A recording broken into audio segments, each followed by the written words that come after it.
विश्व की स्टेज पर है, ये सोचो हमेशा।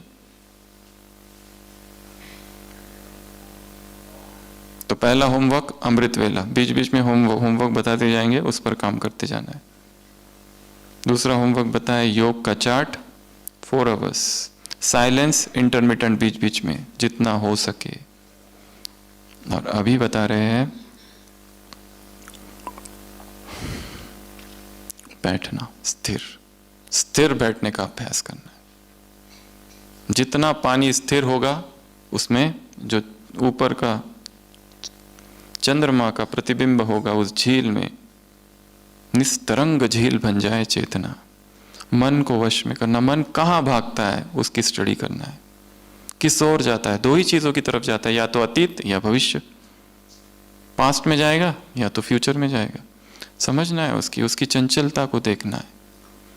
अभ्यासेन तु कौन्तेय वैराग्येन च गुह्यते, अभ्यास और वैराग से हे अर्जुन, हे कुंती पुत्र, इस मन को वश में कर।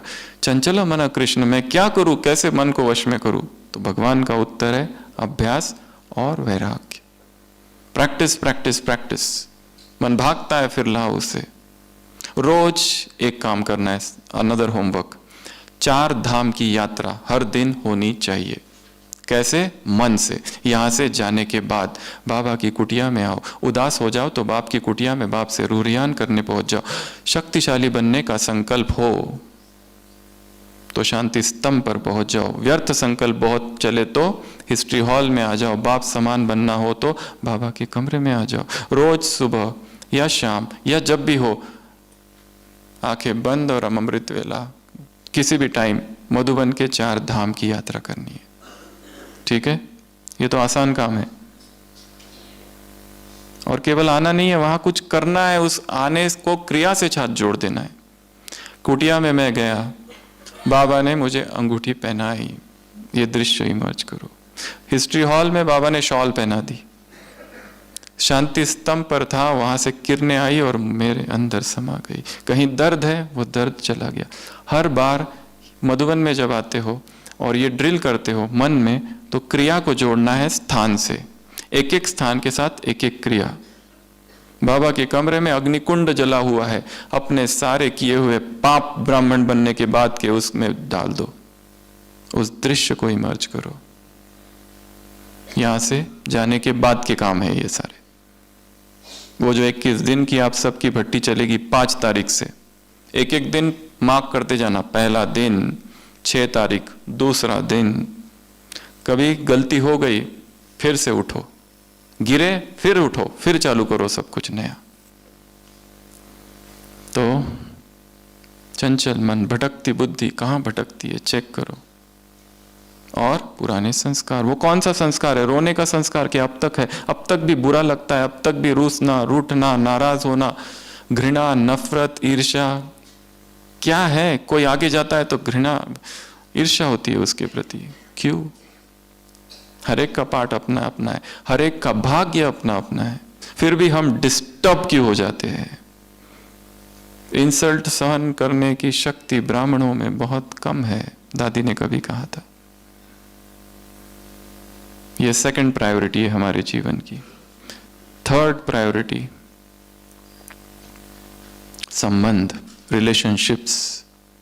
आपसी संबंध कैसे है, उसमें 3 बातें हैं। संबंधों में रिस्पेक्ट, एक दूसरे के प्रति सम्मान, प्रेम, मधुरता।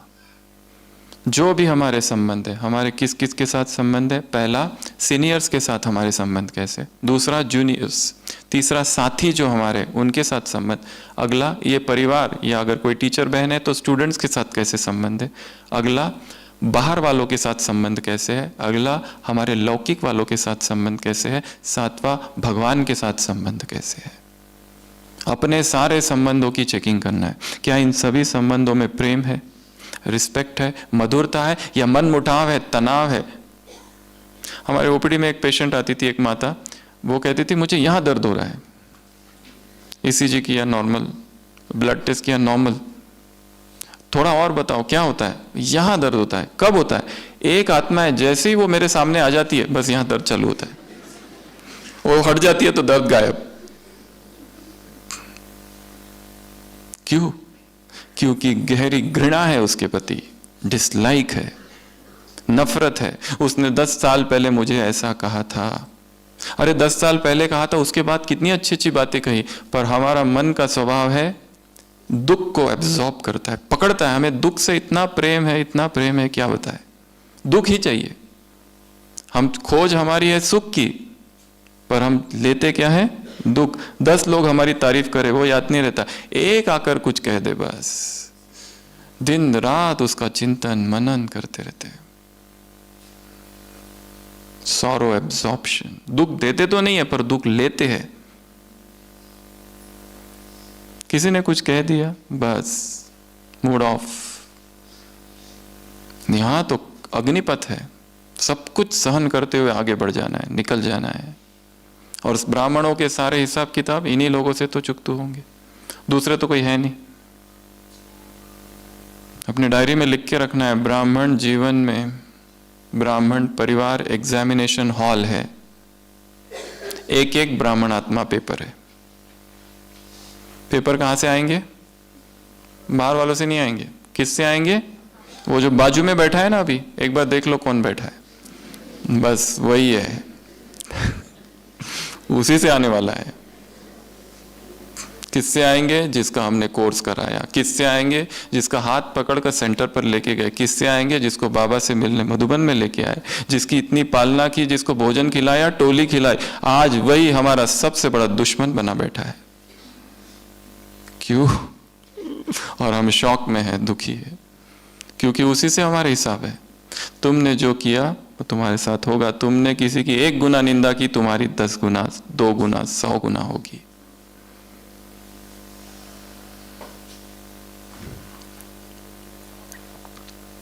तो तीसरा, संबंध। संबंधों पर भट्टी करनी है कि मेरे संबंध ऐसे कटु क्यों है, क्यों तनाव है। अपने बॉस के साथ क्यों रोज झगड़ा होता है, घर में पत्नी के साथ, पति के साथ, बच्चों के साथ। क्या करे जो इन संबंधों को ठीक किया जाए। अंग्रेजी में शब्द है साइकोलॉजिकल डिस्टेंसिंग, थोड़ा दूर हट जाओ। बहुत ज्यादा चले गए पास, इसलिए झगड़े हो रहे। डिटैच्ड, हर एक को स्पेस चाहिए टू ब्रीथ, सांस लेने के लिए। हम स्पेस देते ही नहीं है। ये करो, वो करो, ऐसा करो, वैसा करो। वो चाहे छोटा बच्चा हो, उसको भी जगह चाहिए। डिटैच्ड, करने दो उसको, थोड़ी देर छोड़ दो, सबको छोड़ दो। ये तीसरी प्रायोरिटी क्या है? संबंध। संबंधों को, संबंध टूट गए तो व्यक्ति योग नहीं कर सकता, डिस्टर्ब रहता है। किसी की बद्दुआओं के साथ हम आगे बढ़ नहीं सकते, इसलिए इसमें एक और काम करना है। नेक्स्ट होमवर्क, अमृत वेला, उन आत्माओं को इमर्ज करो जिनको हमने बहुत दुख दिया है, माफी मांगो रोज। और ये रोज ही करना है काम। उन आत्माओं को इमर्ज करना है जिन्होंने हमें बहुत दुख दिया, उन्हें माफ कर दो। माफी मांगना, माफ करना, माफी मांगना, माफ करना। ये काम बाय डिफॉल्ट सबको करना ही करना है, क्योंकि हमारे ढेर सारे हिसाब किताब इसी परिवार में है। और कुछ आने वाले हैं जो हमें पता नहीं, पहले से माफी मांग के रख लो। और एक रिलेशनशिप में एक बहुत अच्छी बात है, इन एवरी रिलेशनशिप एक स्टेटमेंट याद रखो, आई एम रॉन्ग। गलत कौन है? मैं। फिर मरम्मत चालू होगी, रिलेशनशिप्स की रिपेयर चालू होगी। अभी फ्रैक्चर्स है। चौथी प्रायोरिटी, सेवा। संबंध सेवा के पहले है। सेवा न हुई चलेगा, पर व्यक्ति छूटना नहीं चाहिए। व्यक्ति छूटना नहीं चाहिए। कुमार है, गलती कर दी, उसको डांटा, इतना डांटा कि ज्ञान ही छोड़कर चला गया। व्यक्ति सेवा से ज्यादा बड़ा नहीं है। सेवा फोर्थ है, व्यक्ति फर्स्ट। माता है, सेवा करती है, गलती हो गई, कुछ बोल दिया, चली गई। व्यक्ति वापस नहीं आते, सेवा तो आ जाएगी।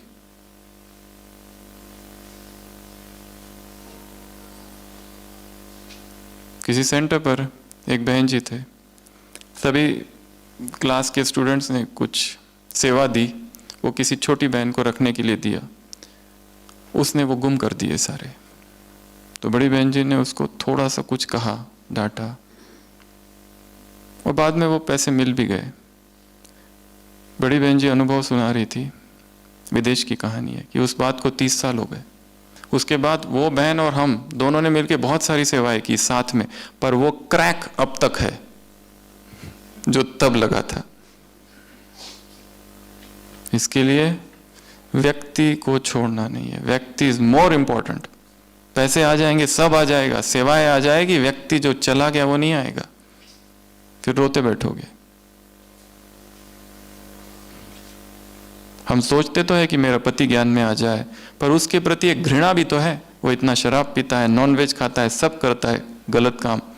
हम चाहते हैं कि वो ज्ञान में आए, शायद उसके ज्ञान में आने में हम ही सबसे बड़े बाधा है। हट जाओ, वो अपने आप आ जाएगा, क्योंकि उसका कल्याण तो करना चाहते, पर कल्याण के पीछे एक सूक्ष्म घृणा भी है उसके प्रति। जब तक वो घृणा नहीं हटती, उसका कल्याण नहीं हो सकता।